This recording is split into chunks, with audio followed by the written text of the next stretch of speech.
now live streaming in the future.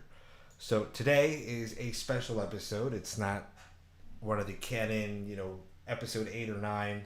This is a Christmas special, as you can tell by Max's hat. And today we're going to talk about, yes, his hat. We're going to talk about how the fast fashion for books, right? The future and con of future publishing. We're going to come to a concept of where we can leverage AI to build AI assisted stories, build the images, right? We've got the image AI. So let's go ahead, Max, and unravel this a little bit and explore what you think this looks like in our horizon. Yeah, Merry Christmas, everyone. So, fast fashion for books. When I wrote that, really the second half of that statement is, or the concept to think through, is TikTok approach to publishing. Mm-hmm. Think about that for a second, right? Why is TikTok so addictive? Why is it so powerful? Why has it been so successful? It's because it's able to just feed you an endless supply of content that truly matches your taste. Like you're craving what you're looking for in that moment. It's able to just satisfy you over and over and over, and learn with each clip what you like, how to course correct itself to keep you glued to the screen. Right, right, right. And if you think about books, right, kind of how books are written, how they're published and distributed, how they're consumed by people, and then ultimately how people leave reviews about that book on platforms like Goodreads, so that they can say what they liked about that book, but also they can find and discover new content that's just as good as that book. And when I say fast fashion, think about companies like H&M, Mm-hmm. right, where they are not really focused on I mean, this is specific for fashion, but Mm-hmm. they're not they're less so focused on the threads being perfect, and they're much more focused on being able to almost print the latest fashion and just like get it out very quickly. So like speed is of the essence. They're not as focused on quality, and they just want to ride the current trend and just move the supply of fashion t-shirts, whatever it is, very quickly off the Mm-hmm. shelves. And so I think that the future of books will be very similar. It'll be kind of like that fast fashion of H&M combined with the very rapid course correctness of TikTok. And now, as a result, what you have are books that are almost customized for you, and they're able to come in and be published much more quickly, right? So you're not waiting through the long process of the latest Harry Potter book is going to come out in 2 years because it's just Mm-hmm. being worked on now. There's a whole process to writing, there's a whole process to publishing and through that middleman and then getting it on the shelves. I think it'll be much more of this TikTok approach where AI will at first assist with the writing and creation of the book, but ultimately it'll just be able to pump out content. Mm-hmm. And that book can be printed, using something like Shutterfly, and it just kind of delivers the printed book to your house, or it's a digital format, which is much more quick, um, in terms of writing the content and publishing, and you consume it and you say, I love this book, or I love this particular page, I didn't like this page so much, and you're kind of course correcting it along the way. And that's it. That's kind of the idea. So you get books at a much quicker pace. You get books that are far more appealing to you as the reader, and you're able to just consume a lot more literature as a result, and you're far more satisfied Mm-hmm. about it, right? Because the one thing that really sticks with me is you read a book that's like 300 or 600 pages long, and at the end you just don't. You're like, some of those pages were good, the concept was okay, but overall, I wish I didn't spend so much time reading that. And Yeah. I think that's really what we're trying to eliminate with this idea. Thoughts? Yeah, yeah, yeah. So I think it's an interesting take. Interesting take. I didn't ever put a lot of thought into what I thought the future of books were because it's like one of those industries that I thought would just stay the same for a while and forever. But I agree. I think the two things that stick out, like you said, are like the diversity of content, and then I would say too the accessibility. Right, anybody can just get this content. Not only can the accessibility to consume the books, but also to create the books. And you're right. The diversity of content. I think we're going to see a more diverse array of stories and books written, though that quality may not be as high, which is interesting. I'll even tell you right now. Like I've created a book for Ella, who's my daughter. For those listening, I've created a book using AI. I'm almost done. Like it's almost something that I'm going to publish, and mainly it's for her, but it'll be Yeah. out there for sale, hard copy and everything.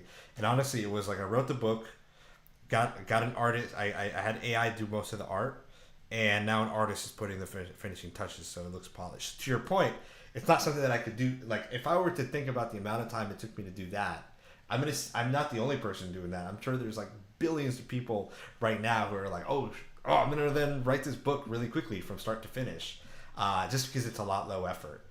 And I mean, I agree with it in terms of like the quantity of books versus the quality of books. You mentioned something that I thought was interesting, which was like you were almost talking about books that were personalized. I'm not sure if that's what you were trying to say. Like Mhm. books personalized to an individual, like the content in the book is personalized to an individual, or are you saying that as an individual, I will have a personalized selection of books recommended to me? Ah, very interesting. So I was hoping that's where you were going. So there's a couple of ways this can go. Um, and let's talk about personalization on a high level, just like who you are as an individual. Yeah. Let's say you are, let's say you were born without the ability to walk, right? So you are just like bound to a wheelchair. You don't really have a lot of representation in books that cover your story, right? Interesting. Or Okay. Yeah. or if you are an adopted child, or you're an adopted child in an interracial family, or like any kind of like there's a lot of different lives that people lead, and their stories are not represented in today's books, right? Like Barbie went through this whole thing where it used to be just this white woman, and then all of these other types of Barbies were created because there was a real demand from people saying, I don't feel represented by Barbie. Hmm. And I think the same exact thing is going to happen with books, where you're going to start seeing content that is far more appealing to people because it truly represents them. So that's I think lane one. Lane Interesting. two Yeah. is sort of what I think you're saying, which is it's a story about Spencer Yeah. specifically, right? And it's like maybe you input what are in the beginning of this, maybe you input what are the real memorable moments of Spencer's life, and that creates a flip book of your life, right? That's option one. Or ultimately, with everything being posted on social media, there's no reason why AI can't just scrape what's public on social and create content for you, again, Based on threading that. Spencer's life. So I think both of those, like personalization, has gone so far from. Remember when people used to write emails and they started using the first name, like the companies, like hi, first name Spencer, Yeah. comma. That was, everybody thought that was just the extent of personalization, right? Like we got to personalize all of our content, Emails. but Yeah. but that's just the infancy, right? The future is far more personalized in terms of what we're talking about here. Oh, big time. Major impact for sure. And I think that I'm already starting to see that with books that allow you to put your kid's name on it and stuff like that. Like order this book and it'll be a story about them. That's interesting because the personalization aspect starts to of books and stories, narratives as a whole, start to open up representation. Like the issue of like, oh, this character is not me, starts to go away. And I will tell you, I know I always say this, and I'm like a proponent of video games as an art form. I feel like gaming has always done this, and it has been ahead of the game, ahead of the world in terms of this, in terms of medium, where a lot of games have allowed you to create your own characters, their look and feel, and it's basically you. So that takes away the character. Um, it takes away the lack of representation because you start to feel like, oh, it's me in the game. Like this is my story. Um, and I do think it's interesting to see if we see that go into books. Narratives influence the structure of stories in games. It'd be interesting how games influence books moving forward, such as that way. Like maybe there's some sort of goal in the book or that's related to you and personalized. However, I will tell you one con about this because I know it in games, and it would. This is one impacts of these stories that would get removed if we start to introduce that level, and maybe books will treat it differently. When you don't have a defined main character, so the way video games do it, and I don't know if books would do this all the time. in storytelling, when you are the main character in a game, like a Zelda does this, but like in a story, you don't have much dialogue because it's supposed to be you. Everybody speaks to you, but you're a silent protagonist. So I don't know if books would take that route with personalization, or would they define your personality, or take this? They would write out this core personality, but still personalize it to your story. Like, think about it this way. Like, if they may create a personality that says, "Oh, Max loves to bake cakes" in the book. If you name that character Max and he likes to bake cakes, but you don't, does it still feel personalized? But the thing is, in storytelling and books, sometimes having a defined characters and personalities and backstories is what makes a book interesting. If you remove that and add personalization, in books, I mean, I think that book's in the far future. I don't think we're there yet, but it would be an interesting route to take if we lean more into personalization and we start to lose predefined backstories, so that people can feel more immersed in their story. So that's just my take. That's just my take. And again, I think that's very far in the future. I know right now we're just exploring, like, hey, let's put somebody's name in a book, and that's Spencer. This is Spencer's book, Spencer's Adventures. But I think I was just gonna say that I kind of diverged there, but I guess my point was, like, I think that'll be a contributing impact to having this personalized experience in books. I think a lot of stories will lose these main characters or certain characters because they're being kind of cookie cuttered into, like, you.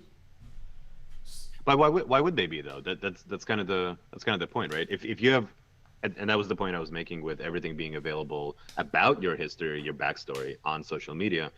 How long would it take to train this algorithm to scrape your existing social media content and understand what your backstory is, And then and then how and then print that the book?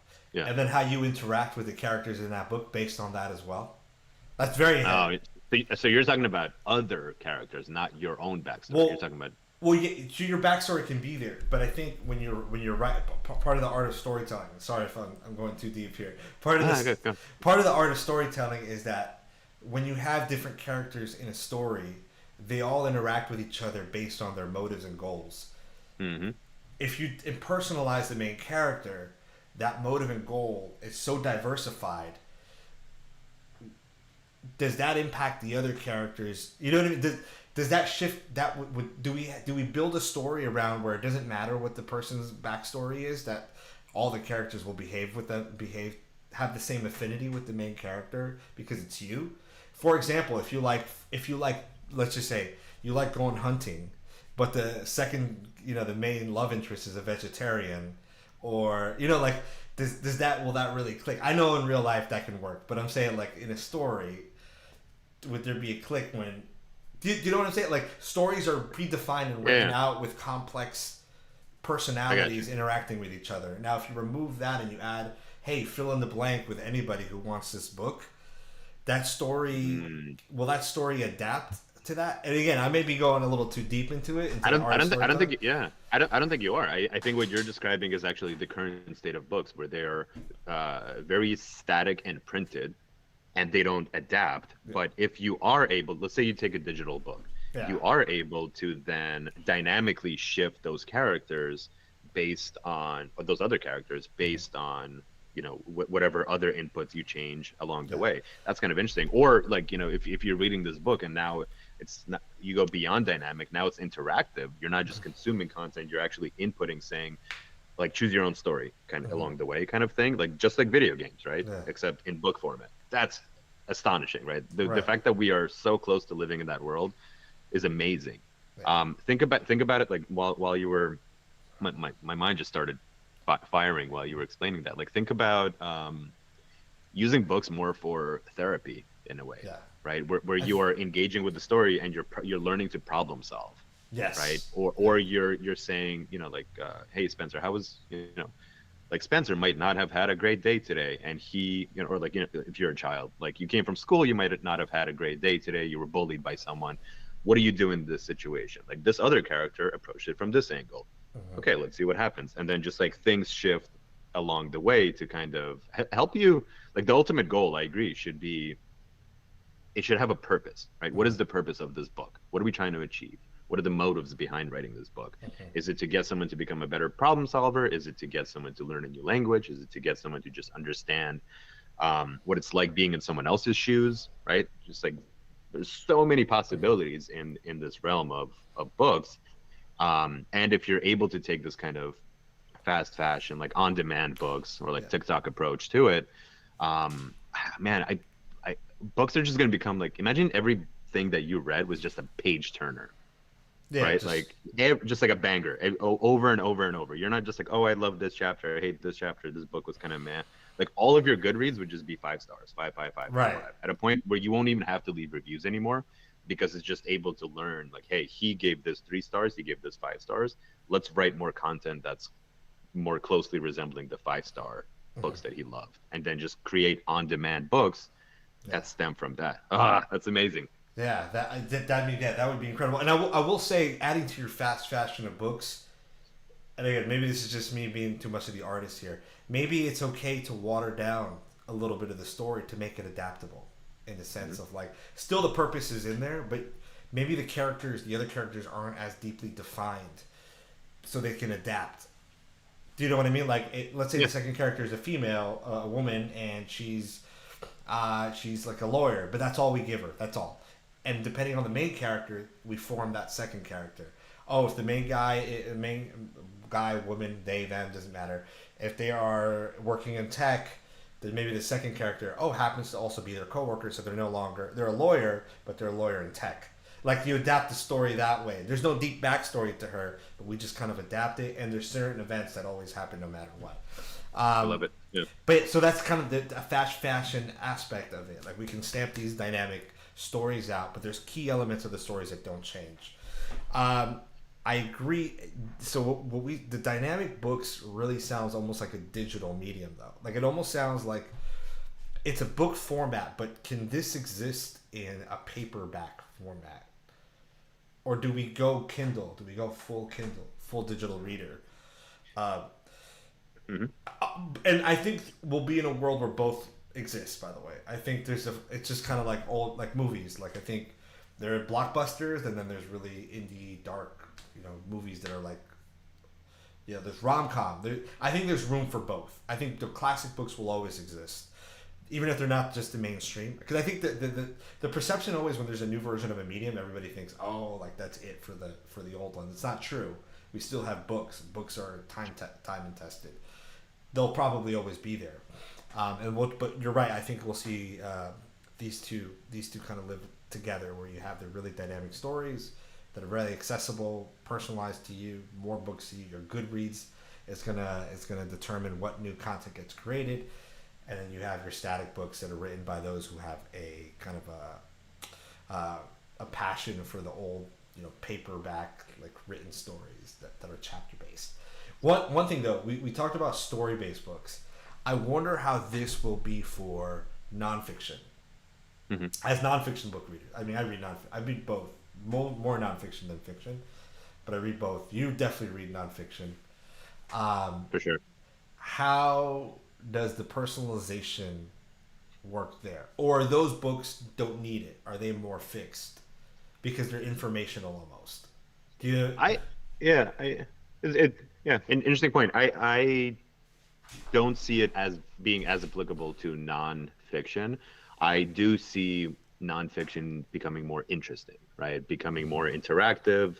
You're not necessarily going to change history in those books, but let's say using today's technology. Why is a book only a book, right? It's just like a printed book with pages, and it's just words, text, maybe some pictures. Using today's technology, what if you inject a QR code in there where, okay, now you go on a little side adventure where, like, let's use Columbus, right? Like as that story of that chapter of history. Okay, now here you take a little scan a QR code and you go on an adventure that maybe course corrects history, right? Like to not course corrects, but like tells it from not from the side of the winners, but from the side of reality, what actually happened, right? Before history was written to, you know what I mean? I don't even know. So like that's just adding a little bit of modern day technology to something as basic as a nonfiction textbook. Um, I think even that could be interesting. I I also think that one of the major consequences that's going to happen is what is the role of the publisher going to be? Right? Today, they are Shaky. really playing shaky for sure, unless they adapt. And the big ones like Penguin and Schuster or whatever the other one is called. Simon Schuster I and Random House. yeah. So like I think those three behemoths, they're definitely realizing where this is going. Right? They're right now they're the gatekeeper. Right? If you want to get your book into Barnes and Nobles, you need to have it published by one of these guys for the most part. Um, if but what you're also realizing now is, people are able to publish their own books on Amazon. So even now, there's a small sliver of the population that no longer is bound to the demands of these three publishers. And I think these three publishers are realizing that. Okay. So the thread really becomes, well, what is your job as a publisher? Do you help maybe for people who don't know how to use those AI tools? Do you become almost just like an instruction guide on how to use it, or like, hey, use us to build your stories? You tell us what you want to be in there or what you don't want to be in there, and or like what kind of a stance do you want? Like, do you want a book that's more Republican or more Democrat or more moderate? Do you want to teach your child on an interesting topic about history?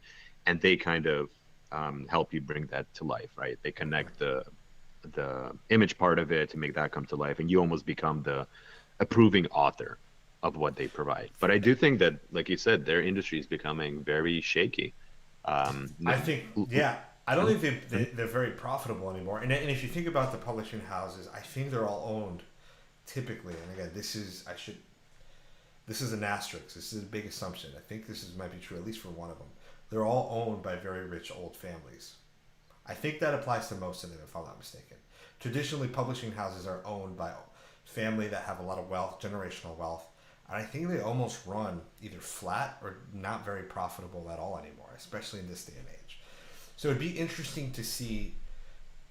I mean, if you're like an executive at a publishing house, I mean, like it's not like tech, right, or like other industries, advertising, marketing, where they're making tons of money. It's like you're influencing the literature out there, and that's your power. That's your real power versus monetary.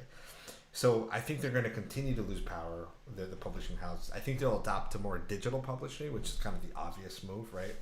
Ebooks, audiobooks. I think the key difference between the self-publishing and the traditional publishing and curating is that they still curate high-quality content, and I think they have marketing dollars behind them that the average Joe doesn't have. Right, like Well, they also have editors, right? I think editors are to make it concise, to make it thread well, like that's still yeah. a very important thing, that even if you're using assistive intelligence or AI, artificial intelligence, then you're still not an editor. You don't know how to make it flow. You don't know how to make it really ring true yet.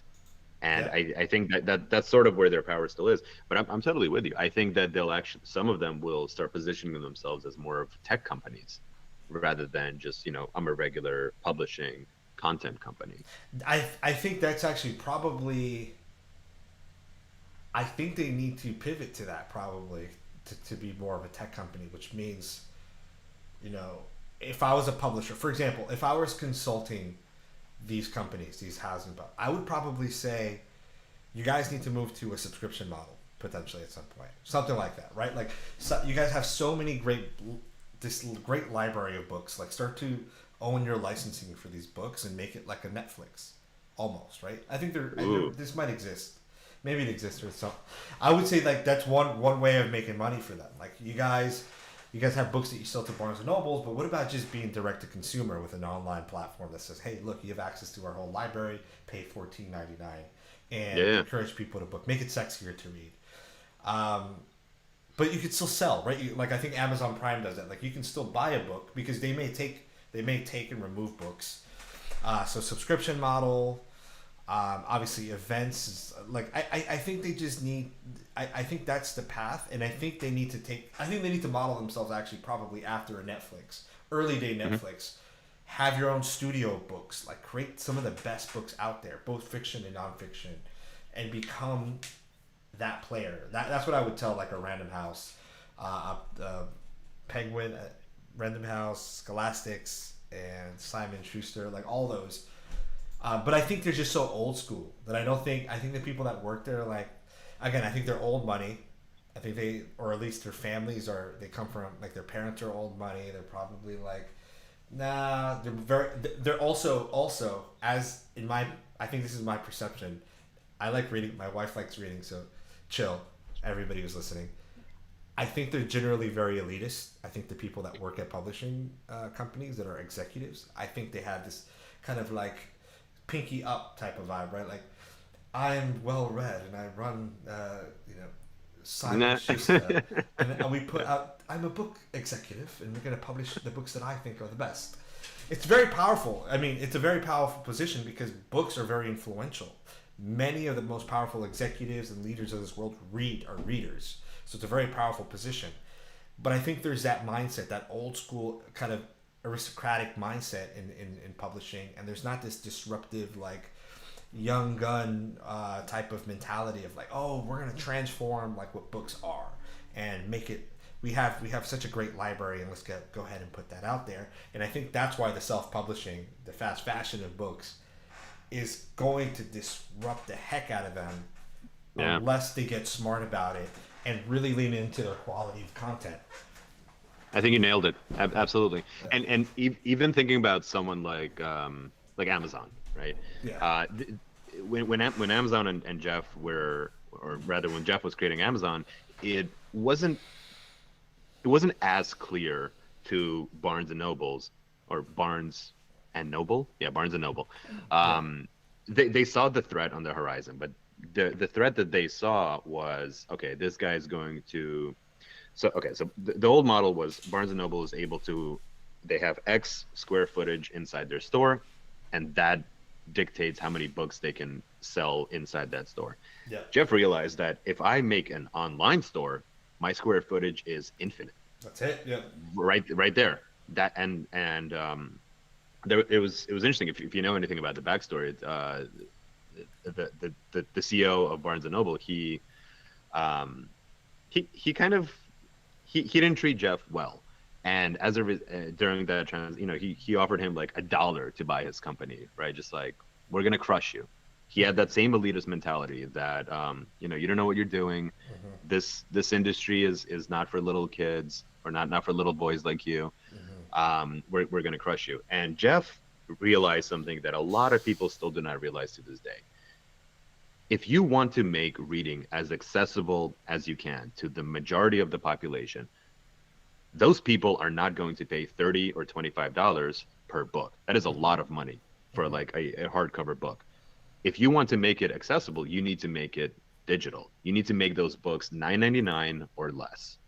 And the way to do that, which is ultimately what ended up being the Kindle, is to make it digital, is to make it subscription, is to make it very accessible. I pay a low amount and I can have this book in seconds. I don't need to go online and figure out what book I want, drive to Barnes and Noble, park, go in, Look. check out at the store. Yeah. And so like today you have, you still going on Amazon, you're choosing the book, you're reading the reviews. Okay, it's coming to you within a day or two. Mm-hmm. Cool. But ultimately where Jeff is trying to go is the Kindle model, which is it's all digital. There's really no reason to have a printed book. Mm-hmm. And funny enough, one of the things that I got for Christmas was a Kindle. Nice. And right now I think there's the way people use Kindle is sort of what you were alluding to, which is, okay, I have the digital experience of reading books, but I also still am using the hard copy book. But over time, that's going to blend a little bit, Mm-hmm. right? You're going to go far more into the digital because A, it's more accessible, it's cheaper. B, I can store all of these things and I can just access them Carry whenever with I you. want. Yeah. I don't need to have bookshelves all over my house to store these books, or be forced to give them away because I have too many books overflowing in my apartment. Um, Ultimately, where we're going to go is Yeah. digital. And so I think everything we were talking about leading up to this digital, right? And digital allows you to have so many more things beyond just static prints. It's going to be dynamic. It's going to be interactive. It's going to get rid of the gatekeeper and that elitist. And the reason they're elitist is because of, it's a very powerful position to have a key to a gate. And I fully agree with what you said. It's a powerful position to be an executive at those publishing companies because you control information flow. Yeah. Right? Just their same reason that Google is so powerful, their same reason that Facebook is so powerful is they have information flow control. And if you have that, you are shaping a lot of minds around the world, from 100%, leaders yeah. to all the way down to kids. You're in charge of that. So Yeah. very powerful position. Yeah, yeah. Even if it's not like financially lucrative, yeah, it's exactly that. Maybe it is that we don't see that side of it. Maybe but I feel like generally it's not. Yeah, 100%. I think the other thing that you said that crossed my mind when you were seeing that, I was like, what would make also like what would save these like have them compete? Of course, they can add a subscription model, but what would make them like? I'm just thinking. Sorry, I'm going into business mode. Like, what would make Yeah. them? I consult. Let's say I consult them on the subscription model. We do that. Now, how do we drive people to subscribe? Yes, make the price low. That's like a no-brainer, right? Like a $14.99. Make it $2 cheaper than Netflix. Why? Or make it make it like a few dollars cheaper than the most popular video streaming platform. Why? Because people engage much more or much more attracted to a visual medium. So you want to make it easier to access than to Netflix and those video platforms rather than have them compete toe to toe. So make it cool. Like I pay $15 for Netflix. Yeah, I'll pay $12 for like a endless book thing. Like it's cheaper. So and you also have the perception that it's cheaper. So you're like it's nothing. Like I'll pay for that. The other thought crosses my mind though. What makes people want to read? What makes people want to watch Netflix and stuff like that? I think part of it, and again, this is more marketing, is probably hearing their coworkers that they've watched this latest show. People talking about it. Oh, did you see the latest episode of when Tiger King came out? Did you? I didn't watch it, but like I know people were I talking didn't either. about That's that. funny. Surprised you didn't. That's usually your type of flavor. Unless Reality TV? I don't watch reality TV ever. Okay. I take it back. By the way, by the way, speaking of business mode, sorry to go on a diverge, but 5 seconds. Speaking of reality TV, it makes sense. I mean, people love the drama, and it's cheap as heck to make. It's McDonald's. Mm-hmm. Hire some randos. They'll take a. Why would I hire actors? I'll just hire some randos to act silly, pay them $50K each to be on my show for one season, and if they do well, heck, I'll pay them more. So it makes sense that's such a lucrative type of television. Yeah. And I was gonna say for books, obviously we don't have that. We don't have reality books, but actually got me thinking: is there such thing that could probably exist? I don't know how that concept would work or come about, but like you would have to make some sort of strong, influential, like mainstream marketing. Maybe it's something extreme. Maybe it is like a reality TV thing for like books that makes people talk about it and say like, give people FOMO. I think the last book that did that was probably like 50 Shades. 50. Sure. But that's what Goodreads is. Yeah, but that's what Goodreads is, right? Yeah, they're leveraging. I have this review. I want to be in the know. One of the really interesting things I don't know if you've observed, but people are just reading way more. Yeah, right? yeah. They're up. Mm-hmm. Yeah, I agree. They're way up. They're way up, and more importantly, people are proud of the number of books that they've consumed per year. Yes. This wasn't really a thing. This was like, oh, you're a nerd. You shouldn't be reading blah blah blah. People were almost ashamed. But dude, I read this year, not a ton of books, but the most books that I have read in any other year of my life. I've read about 13 or 14 books in the last 6 months. Mm-hmm. The reason I did that is simply because I created a new habit where I start every morning reading 20 minutes, and that's it. Every single morning, you go through 20 minutes. Around 2 weeks, you're basically done with a book. Yep. And that's really cool. And I'm proud to tell people like that number is extraordinary. And people like gamified a little though. I was just gonna say. Gamified how? Because you've got a score, you've got to count. Oh yeah, exactly. You're building this chain that you don't on Goodreads. I actually don't post in Goodreads, though. Okay. Everyone tells me to do it. I have a good Um, reason, but your account is there, right? And people can see what you're reading. So, yeah, you read 50 books. Oh, I'm gonna read 51. yeah. It's so exactly. It becomes a competition. It's so part of your. It's almost becoming part of your personality. Like, I'm a good person. I'm an idea person. I'm a technologist. I'm a reader. That's a label that I think people will A start putting on reader. under LinkedIn. Like, I consume books. I'm well read, right? Like, Yeah. well read. That's not a term that's as popular anymore. Like, people don't really use it, but well read means a lot. It says a lot about you. It says where your priorities are. It says that you care about different angles and you like to explore different things. Yeah. And you consume this lost art of reading. But man, because of that accessibility of reading, and the fact that people don't have to pay like $35 per book anymore, that's leading to it. Companies Mhm. leveraging that pride, like Goodreads, are leading to it. And so I think this trend of consuming books is just it's growing so quickly, and it's so cool, right? And it's Yeah. just becoming an another medium that people consume, thankfully, aside from just something like Netflix where you're just laid back Passively in the watching. couch and you're glued to it. Yeah. No, I agree, man. Yeah, and I think that's great news. I do though. I do think. What's that? Do you hear that? Are you picking up Yeah, the yeah. sound behind me? Yeah. Yeah, I was gonna say. I think we're gonna wrap up. We're actually past the time. It's 36. Oh, Um, but I was gonna add the last thing I was gonna add that, dude, it's great news. I do think I love to see that books are increasing, and hopefully that trend continues because I think and I mentioned maybe in another podcast, there is an intellectual disparity happening right now, and I think those that read are going on that up arrow.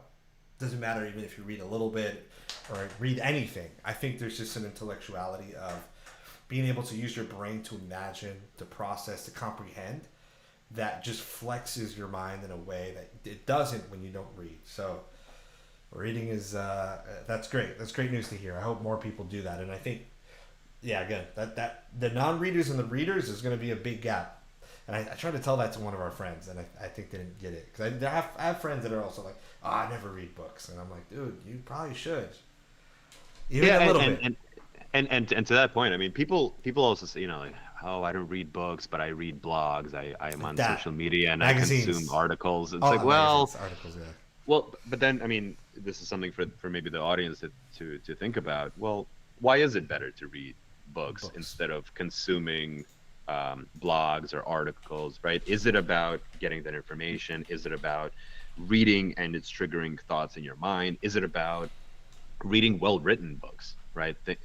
There's it's not so binary, right? That Yeah, books are just so much better, but there's something about them, yeah, right? yeah, There's yeah. something about More depth and complexity. They're longer. I will also say, I think less than. Here's me. Maybe I'm the crazy one here. I also feel like most blogs and articles are advertisements. They're just too deeply ingrained in advertisement that I just can't trust it anymore. I just don't think. I just don't think. And hey, man, maybe this podcast one day will be the same, but hopefully, yes. Inject our. well, I mean, look, the But second the second we start promoting, like, oh, I read this book here, and you add an affiliate link, aren't you doing the same thing? Which isn't bad. 100%. It's Yeah, not bad by it's not a itself. bad thing. It's not a bad thing, but I do think that like if I want some honest information or some credibility, to me, if I Google something and I see the first 5 articles, I'm like, these are absolutely ads. This is somebody who paid to place their product in the blog. Oh, top 10 credit cards or top 10, I don't know, places to visit in the U.S. Not like I'm not reading that, which is why people love to Google with Reddit at the end of it. Again, also be very careful about that. But the difference being that Reddit generally maybe half the people are people just sharing their opinions, right? Just sharing their opinions, and that comment is ranked. But yeah, I think for me that's why I think books also don't have the distraction of articles, ads popping up everywhere on the I side. think that's one of the main things. Yeah, You're glued to this thing, just like you're glued to a TV screen. You're just glued to your book, and you're living inside this world, and you're able to create the walls around you using the words on the page. That's yeah, pretty awesome. yeah. That is Look at us it. nerding out. Yeah, and I was gonna say the other thing that I was gonna mention with that with personalized books, you got me thinking as you thought that, and I don't want to forget this because it's tied to this topic before we leave it. Is I wonder if there'll be like if you pick up a book, let's say a topic is, let's say for you, a copywriting book. As a copywriter, you get a book for copywriting in 2024. It says, future of copywriting. What if the AI says at the beginning of the book, a digital book says, what's your level of comprehension of copywriting? Are you a beginner? If you are, we're going to give you every single page in this book. Are you more advanced, or do you have some knowledge of the topic? A dial, yeah. So we're going to focus on the chapters for more advanced people like you. And so the book optimizes its consumption time to what's most important to you. I think that would be like in money in terms of like value to my, like if I had books, like how many times have you picked up a nonfiction book and you're like, it's good to read things again, but I'm like, oh yeah, like I know half this, I know the whole like first half of this book, and I didn't get the key takeaways until like the end or somewhere in the middle, and I could have saved a lot of time if I just like got those chapters. Where's the gold? Show me the nuggets. Yeah, show me the nuggets. I know this the basics here in chapter 1, 2, 3, and 4. I've read them like 20 other times in 20 other books. Give me the nuggets. So I think that would be amazing for book personalization. Hey, for Spencer, we like you and I would have different lengths depending on the topic of the book. My book is 150 pages long. Yours is 90. That's awesome. Yeah. That Love it. would be. Let's wrap it there. Okay, let's wrap it there. But I think let's wrap it there. But I was gonna say that should be like that should be like an AI tech that somebody should do for And I think it will be. Yeah. Let me actually just add one more thing because you triggered this memory. There's a book. It's called Made to Stick.